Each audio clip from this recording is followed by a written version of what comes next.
하나님 아버지, 오늘도 우리를 이처럼 주님 전으로 불러주시니 감사합니다. 주님, 참으로 흔들리고 뒤틀린 이 세상 가운데 우리가 여호와의 이름을 드높이며 이방인으로 하여금 우리 하나님이 여호와이신 줄 알게 할 사명이 우리들에게 있음을 압니다.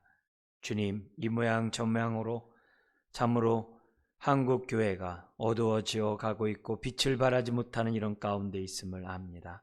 주님, 긍휼히 여기시고 불쌍히 여겨 주셔서 아버지 하나님, 우리가 빛과 소금의 사명을 온전히 감당하는 주의 백성들 되게 하여 주옵시고, 우리를 통하여 우리 하나님이 여호와이심을 우리 주변에 있는 많은 사람들이 아버지 하나님 깨달을 수 있도록, 그리고 주 앞에 나올 수 있도록 우리를 사용하여 주옵소서.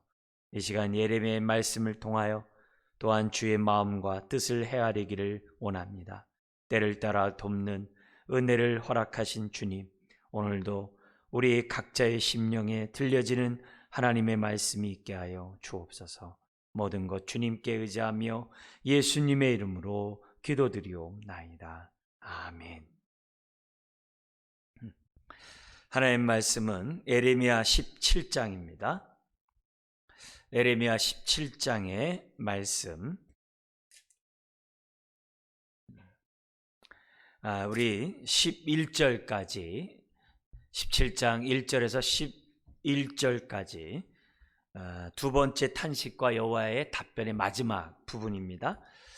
우리 한 절씩 교독하시겠습니다. 유다의 죄는 금강석을 철필로 기록되되 그들의 마음판과 그들의 제단불에 새겨졌거늘 그들의 자녀가 높은 언덕 위 푸른 나무 곁에 있는 그 제단들과 아세라들을 생각하도다. 들에 있는 나의 산아, 내 온 영토의 죄로 말미암아 내가 내 재산과 내 모든 보물과 산당들로 노략을 당하게 하리니 내가 내게 준 내 기업에서 내 손을 뗄 것이며 또 내가 너로 하여금 너의 알지 못하는 땅에서 내 원수를 섬기게 하리니 이는 너희가 내 노를 맹렬하게 하여 영원히 타는 불을 일으켰음이라. 여호와께서 이와 같이 말씀하시니라. 무릇 사람을 믿으며 육신으로 그의 힘을 삼고 마음이 여호와에게서 떠난 그 사람은 저주를 받을 것이라. 그는 사막의 떨기나무 같아서 좋은 일이 오는 것을 보지 못하고 광야 간조한 곳 건건한 땅 사람이 살지 않는 땅에 살리라. 그러나 물은 여호와를 의지하며 여호와를 의뢰하는 그 사람은 복을 받을 것이라. 그는 물가에 심어진 나무가 그 뿌리를 강변에 뻗치고 더위가 올지라도 두려워하지 아니하며 그 입이 청청하며 가무는 해에도 걱정이 없고 결실이 그치지 아니함 같으니라. 만물보다 거짓되고 심히 부패한 것은 마음이라.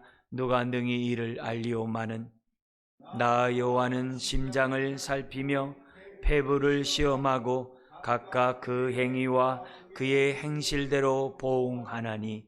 같이요. 불의로 취부하는 자는 자고새가 낳지 아니한 알을 품음 같아서 그의 중년에 그것이 떠나겠고 마침내 어리석은 자가 되리라. 아멘. 15장 10절서부터 예레미야가 탄식을 하죠.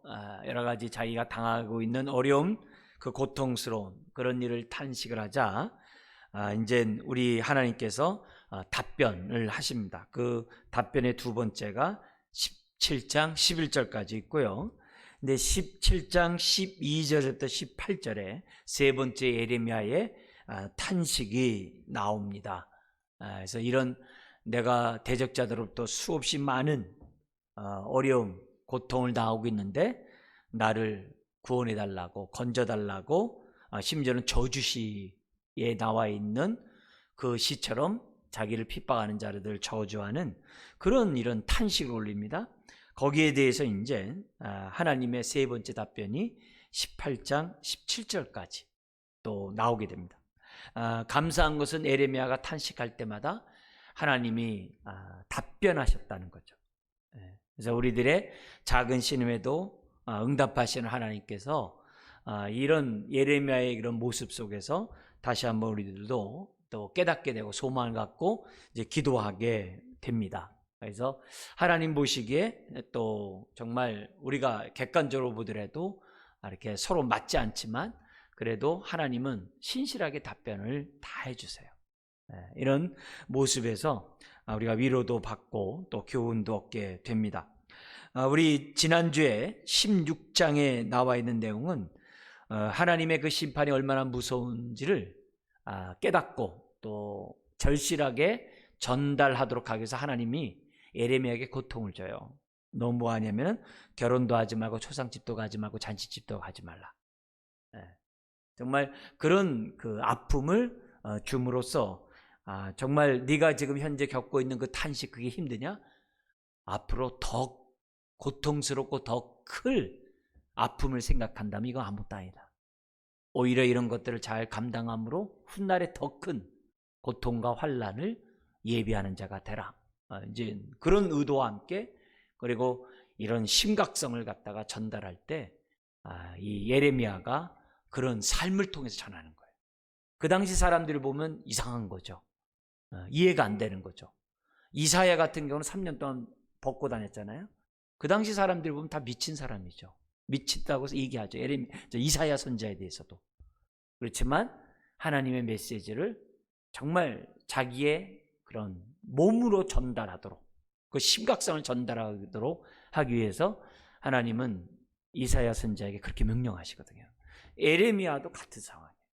그러니까 우리가 막 뭐 프로테지가 얼마고 뭐 다수가 어떻고 그런 것이 하나님 앞에서 통하지 않을 때가 참 많다는 것을 우리가 생각하고 다수에 의해서 프로테지에 의해서 우리가 정말 흔들리는 것이 아니라 하나님의 뜻에 따라서 우리의 삶을 볼 수 있는 저와 여러분들이 되셔야만 합니다. 이런 것들을 잊어서는 안 됩니다. 그러니까 한때 이런 말도 있잖아요. 북에서 신앙을 지키기 위해서 이 땅에 이 남한으로 해가지고 영락교회나 이런 이 남대문교회 이런 교회들이 큰 한국 이 남한에 정말 이렇게 큰 이 기독교 부흥을 일으켜요. 그래서 북이스라엘의 경건한 자가 우상 숭배자로 남쪽으로 내려오므로 유다가 굉장히 부강해져요. 그런 모습이 있었거든요. 근데 북한에서는 반면에 어떤 일도 있었냐면 또 많은 교회가 이 북한의 그런 공산 그걸 갖다가 사도행전의 시대의 역사가 재현되는 대로 착각하는 목회자들도 있었다는 거예요. 그리고 정말 이렇게 공산화하는 그것이 좋게 봐가지고 그들이 기도를 요청했다는 거예요. 거기 목회자들에게. 그래서 그 기도를 요청해서 거기에 따라서 기도하다가 나중에 그것이 잘못됐다라고 이제 전쟁이 진행되면서 잘못됐다는 걸 깨닫고 회개했다가 총 맞고 순교를 당한 목회자였죠. 굉장히 유명한 김익두 목사님 같은 분. 굉장히 유명한 부흥사거든요.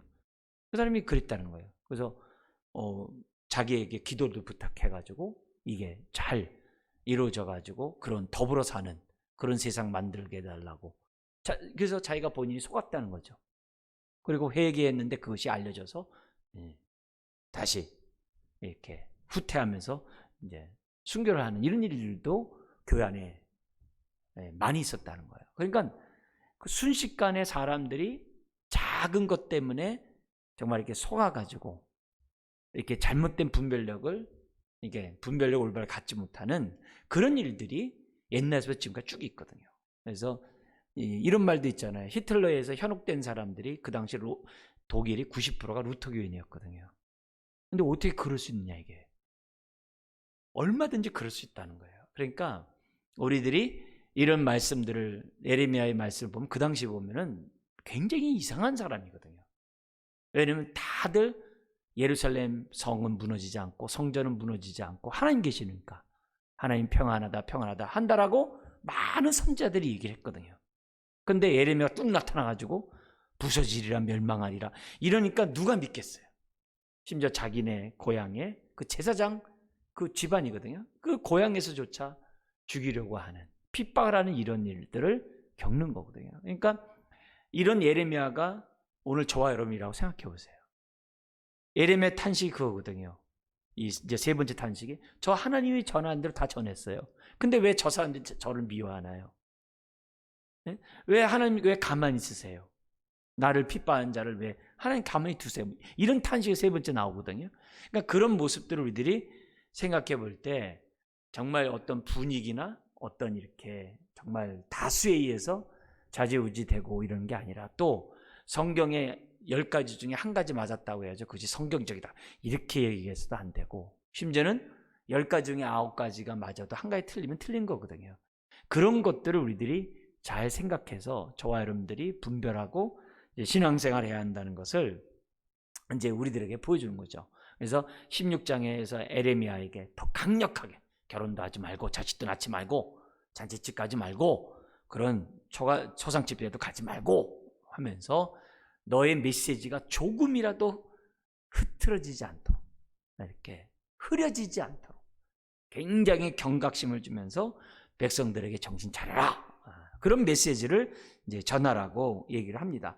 자, 이제 그런 가운데 이 하나님께서는 바벨론 포로로 끌려가고 흩어진 그런 속에서 우리 하나님께서 뭐냐면 반드시 내가 다시 돌아오게 하리라, 회복의 메시지를 딱 주니까 에레미야가 거기에 통찰력이 딱 생겨가지고, 주님, 이 포로로 끌려간 그들을 통해서 하나님이 여호와인 줄을 알게 하게 할 줄 믿습니다, 이렇게 기도를 하는 거예요, 에레미야가. 그 기도가 떨어지자마자 오늘 17장 1절에서부터 11절의 메시지가 이어지는 거예요. 여기서 이제 강조점은 뭐냐면은 하나님을 떠나고 하나님의 명령에 순종하지 않는 이 유다 백성에 대해서 언약의 축복을 제하겠다, 그들이 우상 숭배하고 범죄하는 그들에 대한 심판을 내가 내리겠다라고 하는 그 메시지가 또다시 반복되는 게 오늘 본문이에요. 그래서 1절부터 4절까지 유다 죄에 대한 하나님의 평가와 심판을 본다면, 1절에 유다의 죄는 도저히 지워질 수 없는 죄를 졌다는 거예요. 그래서 유다의 죄는 금강석 끌 철필로 기록되되 마음판과 제단 뿔에 새겨졌대. 마음에 그 죄가 생겨졌다는 얘기는 그 죄는 바깥에 있는 죄가 아니라는 거예요. 사람의 마음에서부터 자원함으로 생겨난 죄라는 것을 지금 기록하고 있는 거예요. 그래서 죄 문제는 자꾸 바깥에 어떻고 세상이 우리가 막 이건 말세치 말이야, 그게 아니에요. 만물보다 심히 부패한 게 내 마음이라는 것, 이거를 저나 여러분들이 알아야 돼요. 알지 못하면 그 당시 유다 백성이나 다를 바가 없는 거예요. 자기 마음이 얼마나 악한 죄 가운데 있다는 사실을 자기가 알 때 겸비하는 거거든요. 그리고 우리가 어떻게 돼요? 하나님을 떠난 이 사람들을 보면서 우리가 마음 아파하는 우는 마음으로 중보 기도를 해줄 수 있는 거거든요. 그래서 그런 의미에서 오늘 이 하나님께서 유다 백성에 대한 얘기는 그거예요. 그 죄가 여기 아주 그냥 금강석의 끝 철필로 얼마나 예력이 생겨났겠어요. 그죠? 해놨겠어요. 근데 어디에? 마음에. 그리고 또 어디에요? 제단불에. 그러니까 일상생활은 두말 것도 없죠. 마음도 오염되고 제단의 뿔도 오염됐으니 일상 다른 전 더 말할 것도 없죠. 온 천지가 다 뭐예요? 우상숭배로 가득한 그런 모습을 보여준 거예요. 그래서 우상숭배조차도 자원함으로 한 거예요. 마지못해서 한 게 아니에요. 그런 모습을 대변해요. 그리고 2절에 뭐냐면 이런 모습을 보고 그의 자녀들이 조상의 죄를 기억할 것이다.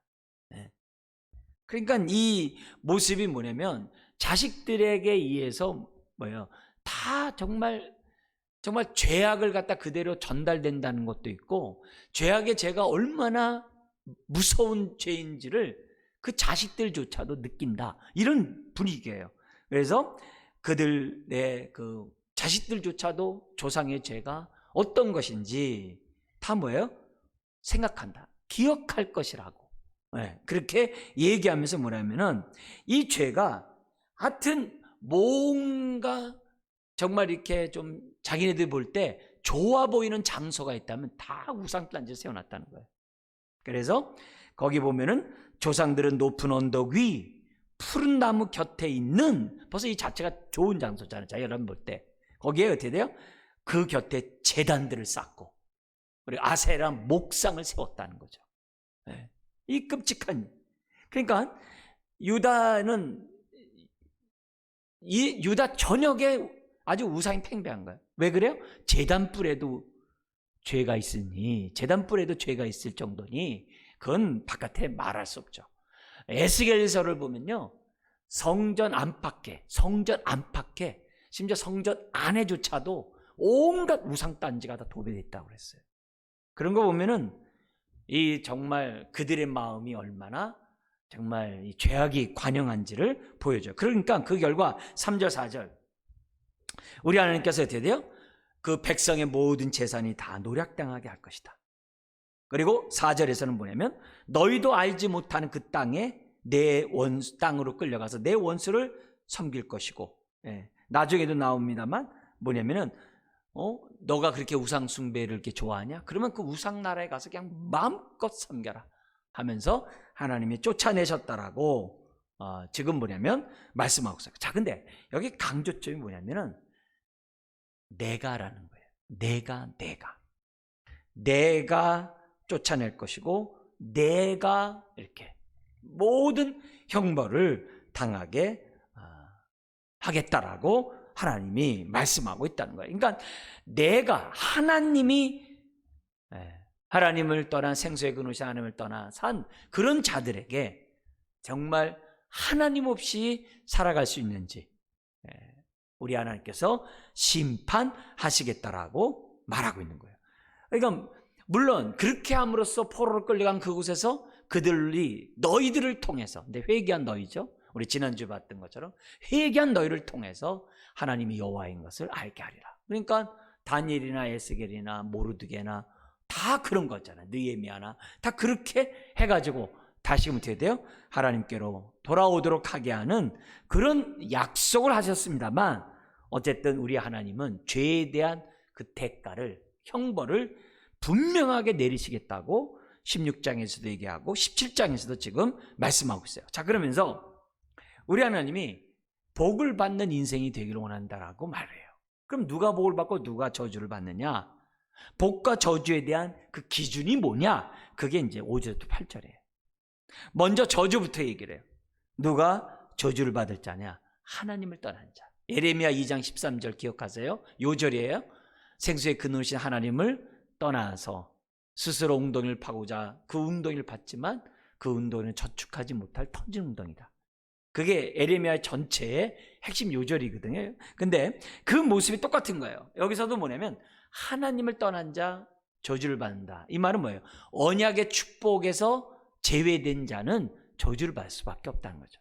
하나님의 돌보심을 받지 않으면 하나님의 진노를 받을 수밖에 없는 그 모습을 얘기를 해요. 자, 그러면서 뭐라고 얘기하냐면 5절에 그 하나님을 떠나서 저주를 받는 자의 특징이 우리 그냥 편하게 세 가지를 얘기해요. 첫 번째는 뭐냐면 무릇 사람을 믿으며, 눈에 보이는 사람의 힘이나 사람의 어떤 권력이나 이런 것들을 믿는다는 거죠. 그래서 무릇 사람 믿음.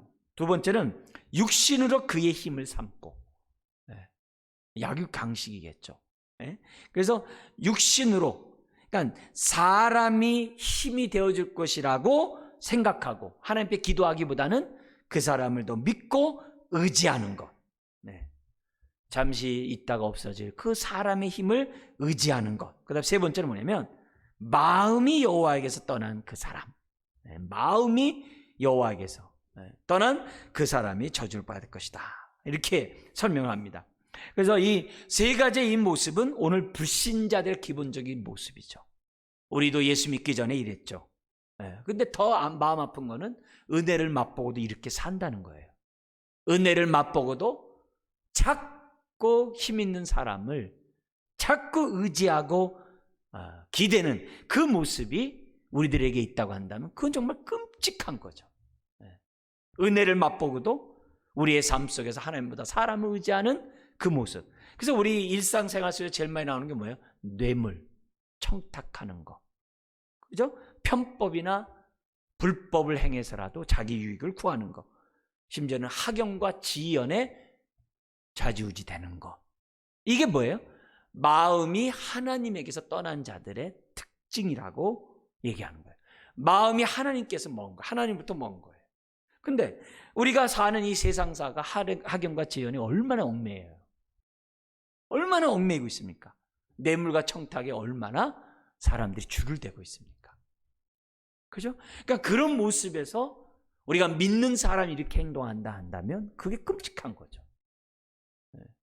믿기 전보다도 더 그 마음은 정말 더 악한 거죠. 더 악한 거죠. 그런 모습을 지금 뭐예요?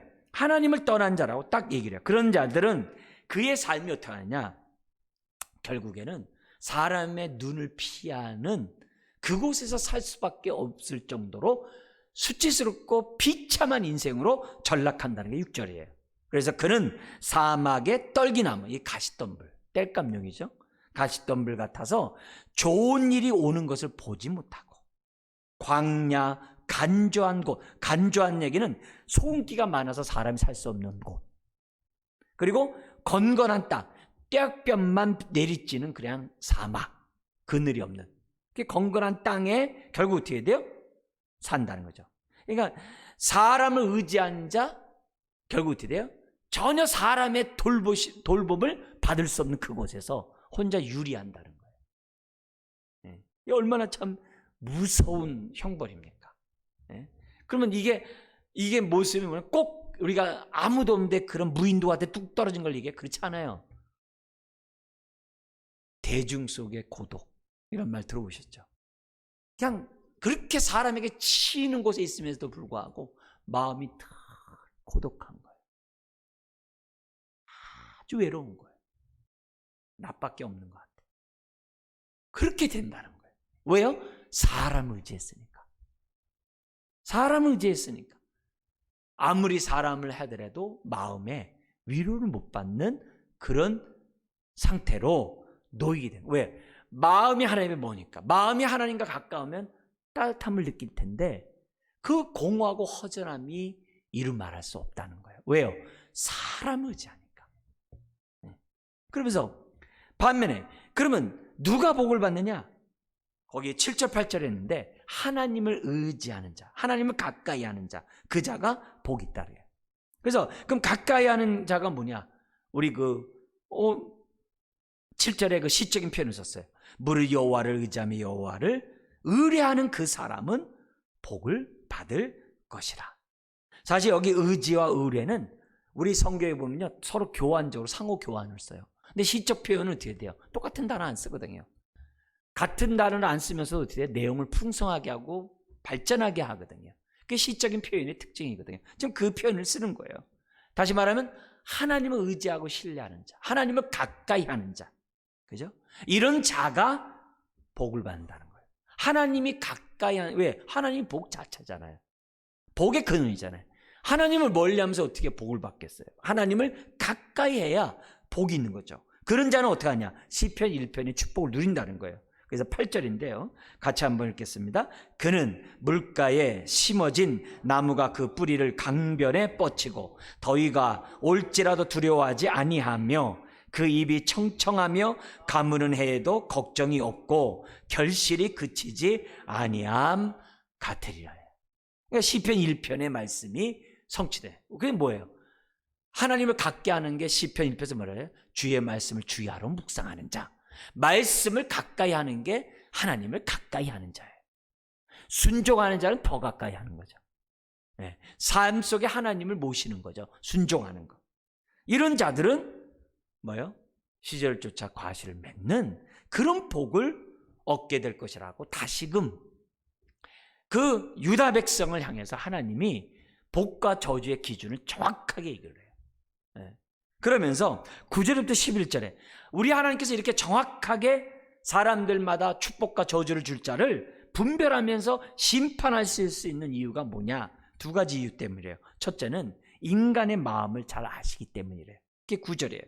그래서 만물보다 거짓되고 심히 부패한 것은 마음이라. 누가 능히 이를 알려마는. 우리 창세기 6장에서는 사람이 생각하는 것이 어려서부터 악하다 그랬어요. 사람 지은 것을 그래서 후회하신다 그랬어요. 근데 유다 백성이나 오늘 저와 여러분들이 내 마음을 모른다면 이거는 하나님을 가까이 할 수가 없는 거죠. 내 마음을 모르니까 하나님을 멀리 하는 거죠. 지금 그러나 우리 하나님이 정말 이런 복과 저주를 줄 사를 갖다 어떻게 돼요? 딱 중심을 보시고 아시는 거거든요. 아, 겸비한 마음이구나. 아, 교만한 마음이구나. 이걸 안다는 거예요. 누가 겸비한 마음이에요? 이 마음을 내가 의지하지 않는 거죠. 이 마음을 내가 어떻게 돼요? 아는 거죠. 이런 자가 겸비하죠. 그죠? 자기를 알지 못한 자가 어떻게 겸비해요? 교만하지. 마치 다 있는 거, 소유와 지위 때문에 자기가 높고 많은 걸 가지면 다 가진 것 같잖아요. 그렇게 한다 이거죠. 그래서 우리 하나님이 정확한 심판을 하는 이유는 뭐냐면 마음을 아신다고요. 감찰하신다고. 중심을 아신다는 거죠. 그러면서 10절에서 11절이 인간의 마음을 꿰뚫어 보시는 하나님이시기 때문에 하나님은 정확한 심판할 수밖에 없다는 거죠. 여기 보면 나 여호와는 심장을 살피며, 이게 이제 마음이란 단어와 같은 단어예요. 그리고 폐부, 콩팥을 시험하며, 살피고 살피며 시험하고 각각 그 행위에 그 행실대로 보응하리니, 공정하고 공평하게 모든 것을 심판해요. 자, 근데 여기서 우리가 분명히 알아야 될 것은 하나님이 내 중심을 다 보세요. 다 아세요. 네. 나는 깨끗해요. 그러면 안 되죠. 내가 부패하다는 걸 알기 때문에 보혈의 피를 의지해서 깨끗한 거죠. 그죠? 내가 더럽지만 보혈의 피를 의지하기 때문에 나는 하나님 앞에 서는 거죠. 그게 우리의 신앙의 기본적인 마음이잖아요. 근데 중심을 보시는 하나님 앞에서 한편으로는 두려워요. 왜? 모든 행위는 하나님 목전에서 행하는 거거든요. 내 마음을 다 아세요. 그러니까 두려워요. 내가 보더라도 내가 부패한 걸 아는데 주님 보실 때 얼마나 더 더럽겠어요. 그래서 두려워요. 여러 가지 그런 부정적인 마음이 생겨요. 근데 반대로 이 부정적인 마음을 가진 사람들은 반대로 또 어떤 마음을 갖게 되냐면 한편으로는 위로가 돼요. 왜요? 굳이 남에게 대해서 나를 갖다 변론할 필요가 없어요. 남이 나에 대해서 몰라준다고 해서 억울할 필요가 없어요. 억울하지만 그렇게 억울할 필요가 없어요. 그렇게 속상할 필요가 없어요. 그렇게 분할 필요가 없어요. 왜요? 하나님이 다 아시니까. 하나님이 내 처지와 형편을 다 아시니까 굳이 사람들 앞에서 내가 막 그냥 침 튀기면서 나를 변론하거나 남에 대해서 뭘 할 필요가 없어요. 왜? 우리의 중심을, 처지를 누구보다도 잘 아시는 분이기 때문에 그 하나님 앞에서 우리가 가져야 될 것은 뭐냐? 하나님을 가까이 하는 것밖에 없다는 거예요. 예배가 뭐예요? 우리가 뭐예요? 지금 하나님 앞에 가까이 나오는 거잖아요. 근데 가까이 나왔어도 우리의 마음이 멀 수 있어요. 뭐 하면요? 하나님의 말씀대로 우리가 순종하고자 하는 마음, 하나님 말씀을 아멘으로 받고자 하는 열린 마음이 없으면 예배에 나왔어도 마음은 멀 수 있는 거예요. 그죠? 몸은 가까이 왔어도 마음은 멀 수 있거든요. 그러면 안 되는 거죠. 삶 속에서 주여 주여 하면서도 하나님과 멀 수 있는 거예요. 왜요? 아버지 뜻대로 행하지 않는 자라, 불법하는 자라 내게 떠나라 그러신 것처럼 순종하지 않으면 주여 주여 하더라도 먼 거거든요. 오늘 이 감찰하시는 이 하나님 앞에서 우리는 뭐냐? 비록 두렵고 떨리지만, 내가 보더라도 내가 못마땅하지만 이런 자에게 베푸신 그 은혜를 생각하면서 보혈의 피를 의지하면 우리는 뭐 어떻게 돼요? 나를 갖다가 용서하고 용납하시는 하나님을 인하여 우리는 어떻게 돼요? 보좌 앞에 담대히 나아갈 수 있는 거거든요. 하나님 앞에 담대히 나가는 거예요. 그게 믿음이고 그게 신앙이거든요. 내가 부패한 모습을 내가 안다 해서 에이 별이 또 낯짝이 있지 하면서 멀리 가면 안 되는 거거든요. 내가 좀 전에 회개했는데 또 회개해야 돼? 에이 좀 내가 낯짝이 있지. 그렇게 하면 안 되는 거거든요. 우리는 처음부터 끝까지 부패하기 때문에 회개할 생각이 그냥 계속 나면 계속 하면 되는 거예요.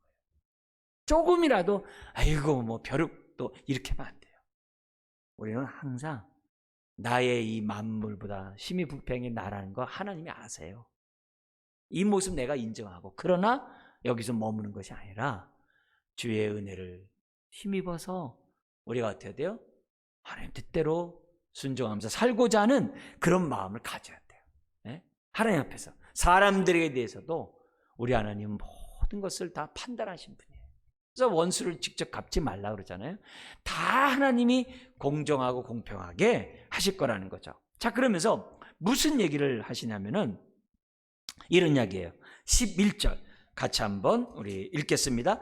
불의로 치부하는 자는 자고새가 낳지 아니한 알을 품음 같아서 그의 중년에 그것이 떠나겠고 마침내 어리석은 자가 되리라. 여기 자고새라는 것은 꿩과의 산매추락이에요.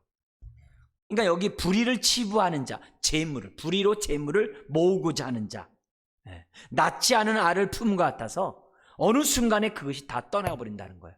그래서 마침내는 어리석은 자가 되리라. 이게 뭐냐면 예수님의 비유에서 나온 말씀이죠. 그죠? 한 부자가 소출이 많아서 창고 하나 줘놓고 내 영혼아 평안할지어다 했을 때 예수님이 어리석은 자야, 내가 오늘 네 생명을 취하면 이것이 네 것이 되겠느냐 했던 그 규절이죠. 그러니까 하나님의 기본적인 그 신앙은 우리가 심은 대로 거둠의 원칙이 기본으로 있거든요. 심은 대로 불의로 재물을 모으는 자, 결코 그 재물은 자기 것이 될 수 없다는 거예요. 오히려 그것이 불의의 증거가 되어서 마지막에는 어떻게 돼요? 어리석은 자가 된다는 거예요. 그래서 저나 여러분들이 돈을 버는 것도 굉장히 중요하지만, 돈이 들어오게 하는 것도 중요하지만 지키는 것은 더 중요해요. 지키는 게 더 중요해요. 왜냐하면 다 중년에 잃어버림으로 인해서 어리석은 자가 된다고 한다면 그 지난날의 모든 삶은 정말 헛수고거든요. 그 세월들은 나는 뭔가 이렇게 하나님의 복을 받은 줄 알았는데 알고 봤더니 한순간에 불어버렸거든요. 생수의 근원이신 하나님을 떠나가지고 생수 저축하고자 웅덩이를 팠지만 중년에 터져버린 거예요. 저축하지 못하는 그런 모습이 있다는 거예요. 그래서 삶에 있어서 우리가 지혜로운 자가 돼야 돼요. 하나님이 주신 복을 갖다 내가 지키지 못했을 때 생각해야 돼요. 내가 왜 지키지 못했는가? 이것이 불의로 말미암은 것이냐? 아니면 이것 때문에 내가 하나님보다 더 재물을 의지해서 더 많은 것을 얻으려고 터진 웅덩이가 되었는지를 저와 여러분들이 분별하면서 신앙생활을 해야 한다는 것을 우리들에게 보여주고 있습니다. 그러므로 오늘 이 두 번째 탄식에서 우리 하나님의 답변에서 우리에게 보여주는 것은 그거거든요. 마음으로 하나님을 멀리하지 말라. 순종함으로 갖게 하는 자가 되라. 우리 하나님께서는 중심을 다 보신다. 자, 그랬을 때 나는 이런 하나님 앞에서 나는 당당하고 떳떳한가? 아니면 우리 돌을 이렇게 들여쳐보면은 그 밑에 있는 그 작은 그런 것들이 다시 어둠 속으로 이렇게 들어가는 것처럼 하나님으로부터 멀리 가는가? 오늘 성경에서도 각각의 행위대로 그 행위와 그 행실을 보응한다는 이 말씀 앞에 나는 지금 현재 나는 뭐라고 답변하는가? 그걸 우리들이 생각해 보면서 하나님, 지금까지 내가 쌓아왔던 그 모든 것 나는 지킬 수 있는 자인가? 아니면 한순간에 터진 웅덩이가 되는 건가? 이런 모습을 생각하면서 하나님 앞에 우리가 뭐예요? 지금 올바로 선택하자. 가까이 할 거냐? 하나님을 멀리 할 거냐? 그거를 오늘 우리들에게 각각 저와 여러분들이 선택할 것을 하나님이 말씀하고 있어요. 그래서 우리가 우리의 죄악인 마음에서부터 제단불에 새긴 것처럼 그런 것이 아니라 우리 마음에서부터 하나님 말씀을 새겨놓고, 그리고 우리의 제단불에 정말 제단불이 원래 뭐예요? 그걸 붙잡는 자는 하나님의 구원을 받는 거거든요. 제단불을 잡는 마다 하나님이 용서하시고 구원하신다는 상징이거든요. 근데 거기에 죄악을 긁어놓고 있으니 그게 무슨 은혜가 있겠어요. 근데 우리가 제단불을 잡았을 때 정말 하나님의 구원을 경험하는 그런 사람인가 아닌가를 이 말씀에서 우리들이 생각해야 돼요. 오늘 예배를 드리러 나왔어요. 이 예배가 나에게 구원이 되는가? 나에게 유익이 되는가? 나에게 하나님의 음성을 듣는 시간이 되는가 안 되는가는 나의 죄냐 나의 마음에 달려있는 거예요. 내 스스로가 제단불에 죄악을 긁어놓고 있으면 예배를 드려도 말씀이 마음에 안 새겨지는 거죠. 오히려 죄가 새겨지는 거죠. 죄 새길 바에 나 예배 안 드려. 그건 더 교만한 거죠. 만물보다 심히 부패한 나를 모르는 거죠.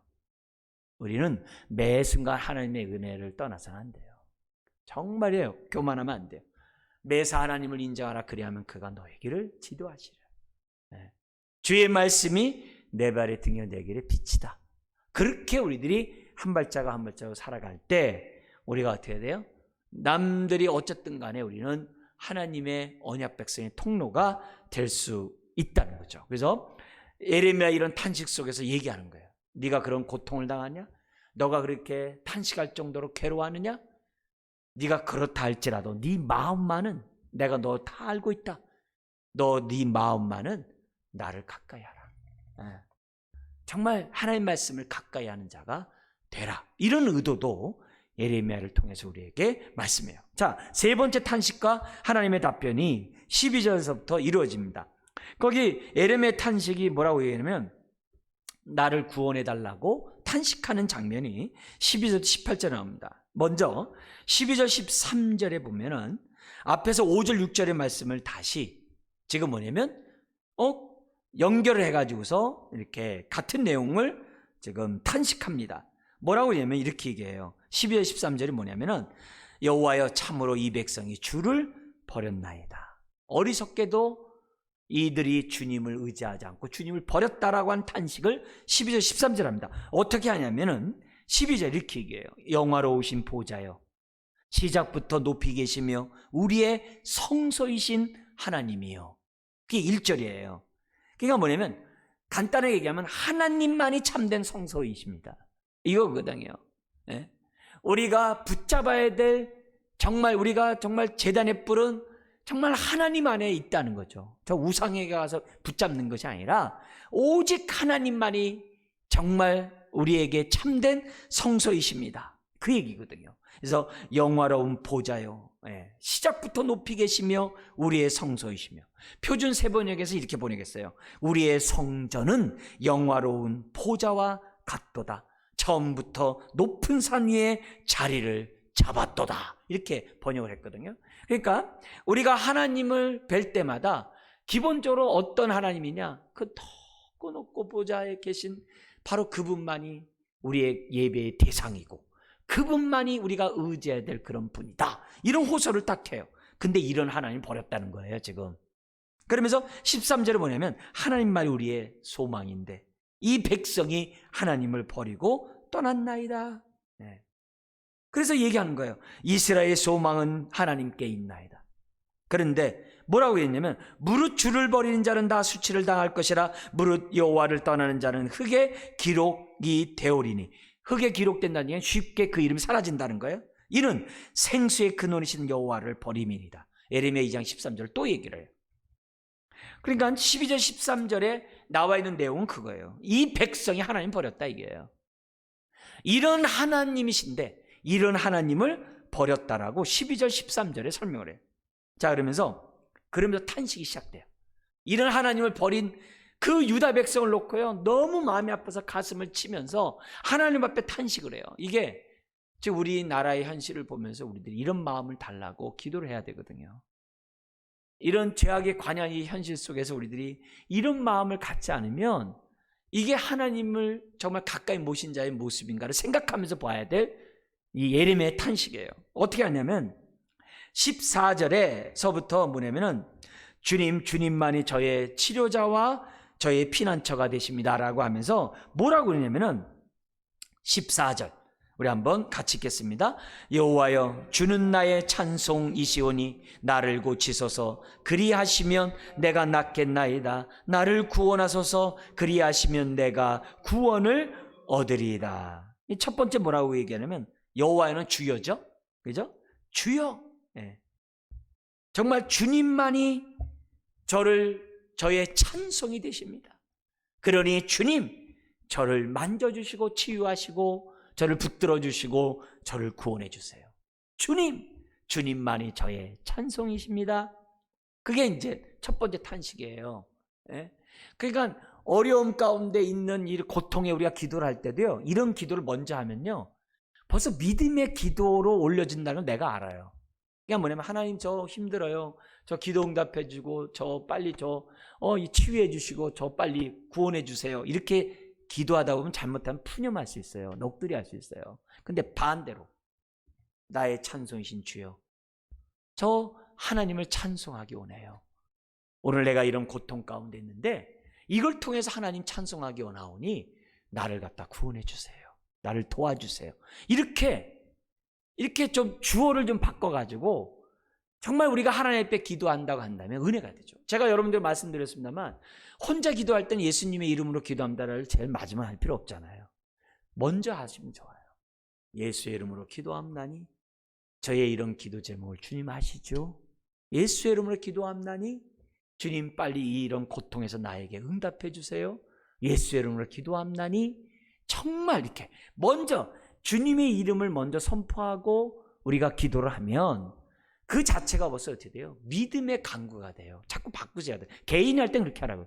예레미야도 나 이런 데서 치유하시고 구원해 주세요. 그렇게 하는 것보다도 여호와여 주는 나의 찬송이시오니, 벌써 믿음의 이 선포부터 이렇게 딱 감으로써 이게 하나님을 신뢰하는 고백이잖아요. 탄식의 기도의 특징은 하나님을 신뢰하느냐 안 하느냐가 관건이에요. 앞에서도 의지하고 의뢰하는 자가 복이 있다 그랬잖아요. 지금 그 얘기를 지금 다시 연결해서 지금 에레미야가 하고 있어요. 그러면서 두 번째 뭐라고 여호와라고 이렇게 부르냐면은, 주님, 여호와의 말씀을 거부한 자들의 빈정되는 소리를 들으소서 하면서 자기의 아픔을 있는 그대로 15절에 얘기를 합니다. 앞에서는 신뢰에 대한 선포를 딱 한 다음에 자기의 현재의 그 고통을 있는 그대로 지금 뭐냐면 아뢰고 있어요. 그래서 15절에 나오는 게 그거예요. 보라, 그들이 내게 이르기를 여호와의 말씀이 어디 있느냐, 이제 임하게 할지어다 하나이다 하면서 빈정대요. 비아냥거려요. 개의치 마세요. 네. 개의치 마세요. 왜요? 세상은 애당초 만물보다 심히 부패한 자는 그렇게 할 수밖에 없는 거예요. 좋아도 좋은 게 아니에요. 네. 그냥 그렇게 하는 거예요. 그래서 우리가 있는 그대로 우리의 고통을 얘기할 때 앞에 뭘 붙여야 돼요? 주님, 이렇게. 자칫하면 넋두리가 되니까, 푸념이 되니까. 주님, 아시죠? 내 이런 고통을 아시죠? 그러면 세 번째 주님이 나와요. 뭐냐면 제가 하나님만 의지하고 전하라는 말씀만 저는 전하지 않았습니까? 하면서 하나님 앞에서 나는 하나님의 말씀을 가까이 한 자라는 그 신앙 고백을 지금 오늘 16절에 합니다. 그래서 이렇게 얘기해요. 나는 목자의 직분에서 멀러가지 아니하고 주를 따라 싸우며 재앙의 날도 내가 원하지 아니하였음을 주께서 하시는 바라. 내 입술에서 나온 것이 다 뭐예요? 주의 목전에 있나이다. 하나님, 내가 말한 것 주님이 전하는 대로 그대로 전했어요. 예. 근데 저들이 저를 죽이려고 하고, 제가 이런 바벨론 포로의 바름의 침략에 그 동일한 그런 고통을 당할 수밖에 없는 그런 처지에 놓이게 되었습니다. 하나님, 이게 개인적인 것도 있고 이 국가적인 그런 고통은 자기 것으로 받아들이는 거거든요. 그러니까 자기 사명 다 감당했는데 주님, 저에게 이런 고통에서 벗어나야 될 거 아닙니까? 그러니까 얼마나 고통스러우면 첫 번째, 두 번째, 세 번째 지금 탄식이 시작되는 겁니까? 너무 힘드니까. 끝나질 않으니까. 하루 이틀에 끝나는 문제가 아니거든요. 그러니까 이 젊었을 때 부름 받아가지고서 이 죽을 때까지 이 하나님의 말씀을 전했던 이 예레미야의 모습을 보면은 정말 이러면 이건 정말 주의 일을 일할 맛이 안 나거든요. 네. 그런 상황이니까요. 그러니까 에레미야가 나름대로 하나님 앞에서 중시를 보신 하나님 앞에서 자기가 솔직히 얘기하는 거예요. 그렇게 얘기를 하는 거예요. 아시지 않습니까? 그래서 17절에 그러면서 뭐라면 이렇게 해놓고 17절에 이렇게 해요. 주님, 이런 저를 외면하지 마시고 재앙의 날에 피난처가 되게 해주십시오. 네? 정말 우리가 뭐냐면 알아서 해주시겠지. 내 형편 아시는데 알아서 먼저 그 나라 그 일을 구하면 알아서 하시겠죠. 그러면 에스겔 36장 37절 이하의 말씀이 왜 나와요? 바벨론 포로가 70년이 돼가지고 끝났다는 거 알고서 포로 귀환이 올 때가 가까이 온 거 아니까 그러면 뭐 하나님 뜻대로 되겠지. 안 그래요. 뭐라고 돼 있어요? 그래도 너희는 기도해야 할지니라. 그랬거든요. 왜요? 이 모든 것이 하나님의 손길의 역사인 것을 지금 뭐예요? 당연히 믿는다고 한다면 그거 어떻게 돼요? 기도해야죠. 다니엘도 70년이 다 된다는 걸 알고서 어떻게 돼요? 금식하며 기도하다가 천사를 통해서 하나님의 계시의 말씀을 받잖아요. 다니엘도. 그러니까 오늘 이런 모습 속에서 내가 지금 내가 고통당하고 있는 이 현실에 대해서 하나님 이것을 감해달라고. 주님, 제가 마음이 연약한 거 아시지 않냐고. 언제까지 이렇게 계속 가시냐고. 너무 힘들다고. 저뿐만 아니라 이런 모습을 보면서 사람들이 계속 비아냥거릴 거고, 주변 사람이 야, 너 이렇게 열심히 하나님 믿는다면서 왜 그래? 저 이런 소리 듣고 싶지 않아요. 하나님, 그냥 아픔의 고통 있는 그대로 얘기해야 되지만 동시에 있는 그대로 도와달라고, 구원해달라고 기도하는 것도 그게 겸손한 거예요. 네. 그게 하나님 앞에서 어린아이가 있는 그대로 정말 믿음으로 기도하는 거와 같은 기도거든요. 그러면서 거기 이제 5번째 나오는 18절에 주님이 나와요. 뭐냐면 나를 핍박하는 자들에게 내가 하나님의 종임을 알게 해달라고. 그래서 나를 건드린 자 재산 날 되게 해달라고 그 얘기예요. 그래서 내가 당하는 이 치욕을 그들도 당하게 하고 그들을 놀라게 하고 나는 놀라게 하지 말래.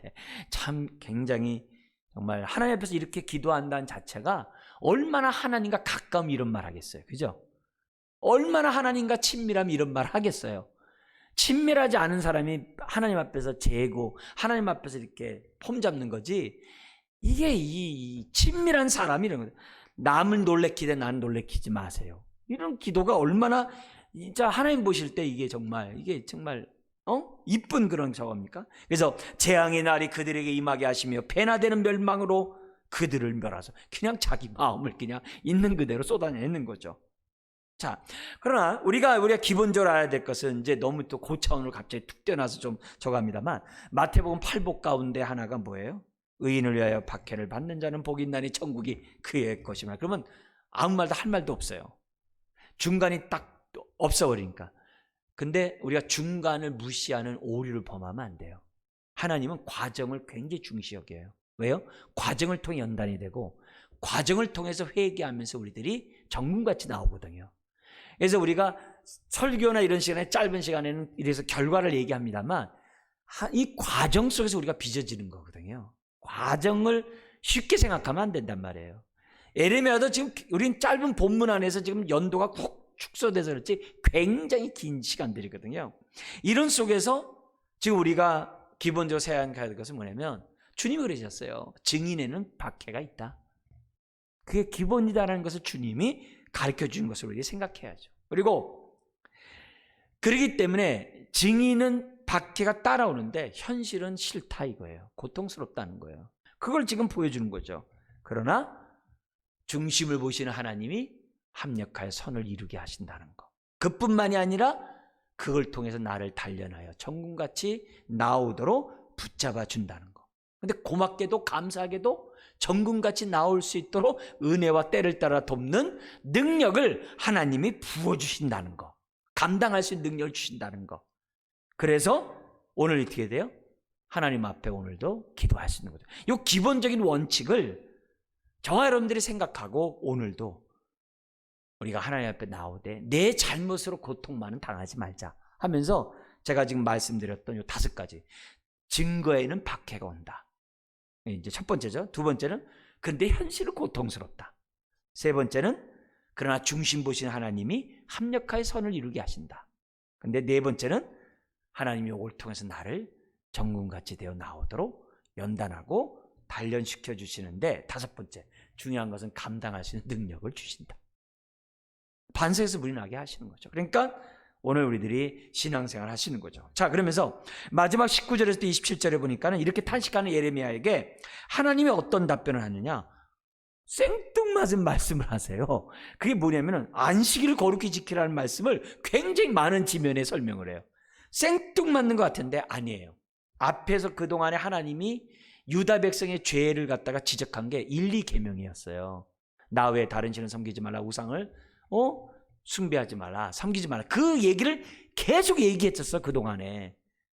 근데 그 안에 뭐가 있어요? 하나님의 이름을 망령되이 일컬지 말라는 게 들어가 있는 거죠. 근데 1계명, 4계명 이미 앞에서 한 얘기예요. 그러니까 우리 하나님께서 어떻게 돼요? 갑자기 4계명을 딱 얘기하는 거예요. 안식일을 거룩히 지켜라. 여러분 1계명에서 3계명과 달리 4계명은요, 안식일을 거룩히 지켜는요 쉬운 계명이에요. 그러니까 지키면 돼요. 근데요 1계명에서 3계명을 지키지 않은 사람은 안식일 절대 못 지켜요. 성수주일 제대로 못해요. 1계명에서 3계명을 한 사람이 정말 성수주의를 하나님 앞에 할 수 있다는 거예요. 유다 백성은 이미 1, 2, 3계명 우상 숭배에 물들어 있기 때문에 안식을 거룩히 못 지켜요. 이미 안 돼요. 네. 그리고 반대로 더 나가서 얼마나 우상 숭배했으면 안식일조차 기억 못합니까? 안식일조차 지키지 못할 정도로 타락했습니까? 그래서 안식일은요 1계명에서 3계명이 포함된 계명이에요. 그래서 안식일을 중심으로 1계명에서 3계명의 하나님과의 관계가 형통한 사람이 5계명에서 10계명의 삶을 사는 거예요. 4계명을 중심으로 하나님과 올바른 관계에 있는 사람이 사람과의 관계가 올바르다는 거예요. 그래서 이 안식이라는 것은요 이 깔때기 역할을 하는 거예요. 그래서 어디에도 그게 없는데 이 영적인 7이라는 숫자가 있는 거예요. 네. 7이라는 숫자가 이거 굉장히 영적인 시간이거든요. 그래서 이 안식이라는 걸 통해서 오늘 우리들이 어떻게 돼요? 하나님 관계가 회복되고 안식일을 통해서 다시 한번 나의 사명을 회복하고 생각하는 이런 날이 안식일의 기본 정신이라는 것을 기억해야 돼요. 근데 이때 안 됐다는 거예요. 느헤미야 시대 때도 안 됐어요. 포로 귀환한 다음에도 또 안 돼요. 안식일 안 지켰다고 그래요. 예수님 당시에 와서는 어떻게 돼요? 형식적으로 지키는 거예요. 법적으로만 지키는 거예요. 39개의 율법 조항을 만들어 놓고 안식일 그것만 지키면 되는 거예요. 틀린 거죠. 자, 좀 더 보면은 19절부터 23절의 내용은 뭐냐면 조상들도 안식일 안 지켰다는 거예요. 조상 때서부터 안 지켜가지고 자식들에게 그 죄가 그냥 전가된 거예요. 그리고 24절부터 27절은 그래서 너희들은 조상들처럼 불순종하지 마라. 안식일을 거룩히 지켜라. 이렇게 돼 있어요. 그래서 19절 다시 한번 앞에 부분 19절 20절은 뭐냐면 유다 모든 백성에게 왕을 비롯한 모든 백성에게 하나님의 예레미야를 통해서 말하는 거예요. 뭐냐면은 안식일 거룩히 지켜라. 그래서 거기 21절 22절에 보면 같이 한번 읽겠습니다. 여호와께서 이와 같이 말씀하시되 너희는 스스로 삼가서 안식일에 짐을 들고 예루살렘 문으로 들어오지 말며 안식일에 너희 집에서 짐을 내지 말며 어떤 일이라도 하지 말고 내가 너희 조상들에게 명령함 같이 안식일을 거룩히 할지어다. 여기 이제 너희 집에서 짐을 낸다는 얘기는 바깥으로 끄집어내가지고 옮긴다는 얘기예요. 그러니까 어쨌든 간에 짐을 지지 말라. 노동을 하지 말 것을 얘기하고 오직 하나님께 집중하라. 이런 얘기를 해요. 그런데 23절 너희 조상들은 정말 불순종하여 안식일을 지키지 않고 목이 곧게 하여 고다 내 말을 아예 귀걸이조차도 하지 않았다. 이렇게 얘기를 하는 거예요. 목이 곧은 백성이었다. 이런 얘기예요. 그런데 왜 너희들도 똑같이 그 죄악된 길로 가려고 하느냐. 그래서 24절부터 27절이에요. 근데요 24절 25절이 압권이에요. 항상 하나님은 쫓아내리라 근데 회복하리라 한 것처럼 하나님이 혼내주시라 하나님이 다시 세워주시라. 그 24절 25절 나와요. 자, 여기 한번 다시 한번 읽겠습니다. 시작. 여호와의 말씀이니라 너희가 만일 삼가 나를 순종하여 안식일에 짐을 지고 이 성문으로 들어오지 아니하며 안식일을 거룩히 하여 어떤 일이라도 하지 아니하면 시작. 다윗의 왕위에 앉아있는 왕들과 고관들이 병거와 말을 타고 이 성문으로 들어오되 그들과 유다 모든 백성과 예루살렘 주민들이 함께 그리할 것이요 이 성은 영원히 있을 것이며. 여기서 뭐냐면 만약에 안식일을 거룩히 지킨다면 다윗의 영광을 주시겠다는 거예요. 다윗의 영광을 회복시켜 주시겠다고 하는 약속이에요. 아니 안식일 하나 지켰다고 이렇게 큰 복을 주는 우리 하나님. 반면에 안식일이 그만큼 중요하다는 거죠. 신앙생활에 있어서. 자, 그래서 24절에 조상들의 나쁜 행실을 본받지 않는다면 25절 이 예루살렘 성은 영원히 너희 것이다. 예루살렘 성이 너희 것이라는 얘기는 첫 번째는 안전을 지켜준다. 두 번째 예배를 지속적으로 드릴 수 있도록 한다. 세 번째 그로 인하여 자자손손 평강의 삶을 살게 될 것이다. 그 내용이 포함되어 있는 거예요. 시편 127편, 128편이 성취되는 삶을 주시겠다라고 약속하는 거예요. 근데 26절에 또 더 나가서 뭐냐면 성전 제사가 계속 이루어진다는 거예요. 성전 제사가 계속 이어진다는 얘기는 무슨 말이에요? 하나님의 복을 계속 받는다는 얘기예요. 그죠? 하나님의 복을 계속 받으니까 제물을 드리러 성전에 오죠. 바칠 제물이 없으면 무슨 제사를 드리겠어요? 이거는 하나님의 복의 복이 이어지도록 이 예배의 축복을 강조해요. 예배 축복을 강조하는 내용이 26절에. 그런데 27절, 만약에 안식을 너희가 지키지 않는다면 이런 언약의 축복에서는 제외될 것이다. 오히려 제외 어떻게 돼요? 불을 통하여 예루살렘 성이 꺼지지 않는 불 속에 빠지게 된다는 거죠. 그래서 너희 생명을 보존하고 안전하고 하나님의 축복 가운데 살기 원한다면은 안식일을 거룩히 지켜라. 그 메시지를 주면서 회개할 기회를 주시는 거예요. 자, 그래서 우리 기본적인 안식일 얘기하고 마치겠는데요. 안식일은 6일 쉬고 노는 날이 아니죠. 주말이 아니에요. 한 주가 시작하는 날, 첫날이에요. 그래서 우리는 이제 주일로 바뀌어서 얘기하는 거예요. 그래서 예배를 통해서 하나님께 영광을 돌리고 은혜를 덧입는 시간이에요. 1계명에서 3계명이 온전히 성취되는 시간이 안식일의 예배예요. 그 다음에 두 번째는 거기 강의해 있는 것처럼 예배를 통해 자신의 신분과 구원의 목적과 부르심이 뭔지를 점검해요. 그래야 5계명에서도 10계명의 삶을 살아. 그죠? 삶의 목표를 재무장하는 날이 예배고 안식일이에요. 세 번째, 그리고 그날은 교회 공동체를 세우는 날이에요. 성도 간에 교제하고 함께 서로 돌아보아 선행을 격려하는 날이 안식일이고 예배예요. 그래서 대면 예배를 드려야 되는 거예요. 네 번째는 예배를 드리지 못할 정도로 세상 일에 중독돼서 피곤하면 안 돼요. 너무 피곤해서 늦잠 잤어요. 너무 피곤해서 예배 드릴 힘이 없어요. 너무 피곤해서 찬송 부를 힘이 없어요. 그러면 안 돼요. 그러면 안 돼요. 전심으로 하나님을 예배할 수 있는 날이 가장 최상의 상태로 예배를 드리면서 한 주를 시작할 그 날이 돼야만 해요. 우선순위를 분명히 해야 될 날이 안식일이고 예배라는 거예요. 다섯 번째는 안식일은 1계명에서 3계명을 다시 한번 확실히 지킬 수 있는 날이에요. 그죠? 그리고 여섯 번째는 안식일을 거룩히 지켜야 5계명에서 10계명 삶의 예배를 드려요. 일곱 번째, 중심을 보신 하나님 앞에 안식을 거룩히 지키면 언약의 축복은 따라오게 돼 있어요. 결국 안식일의 주인은 주님인 것을 잊지 마셔야 돼요. 안식일은 주님 안에 거하는 날이에요. 그 안에 거할 때 안식이 있고 회복이 있고 치유가 있고 풍성함이 있어요. 안식 후 첫날인 주일도 동등한 원리임을 잊어서는 안 돼요. 그래서 우리가 핏값으로 산 이 주일은 나의 날이 아니에요. 주님의 날임을 기억해야 돼요. 나의 날이 아니에요. 나를 위한 날도 아니에요. 그리고 내 마음대로 하는 날은 더더욱 아니에요. 이 날은 핏값으로 산 주님의 날이에요. 그래서 우리가 안식을 거룩히 지킴으로 받게 될 이 복이 오늘 나와 있잖아요. 25절에. 이 복을 저와 여러분들이 누리셔야 돼요. 안식일 예배를 드린 자에게는 안전이 있어요. 안전해요. 삶이 안전해요. 성이 안전해요. 그리고 평안이 있어요. 그리고 예배를 지속적으로 드릴 수가 있어요. 이 예배를 드리는 게 복이에요.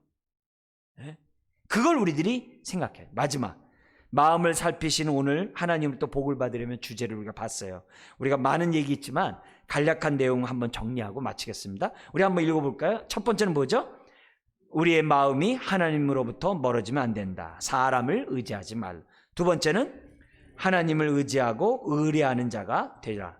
세 번째, 하나님이 나의 성소가 되게 하라. 네 번째, 하나님을 나의 소망으로 삼으라. 다섯 번째, 언약의 축복을 받을 그릇을 안식일을 거룩히 지킴으로 만들라. 여섯 번째, 하나님의 진심은 다윗의 영광을 지속시켜 주시는 것이다.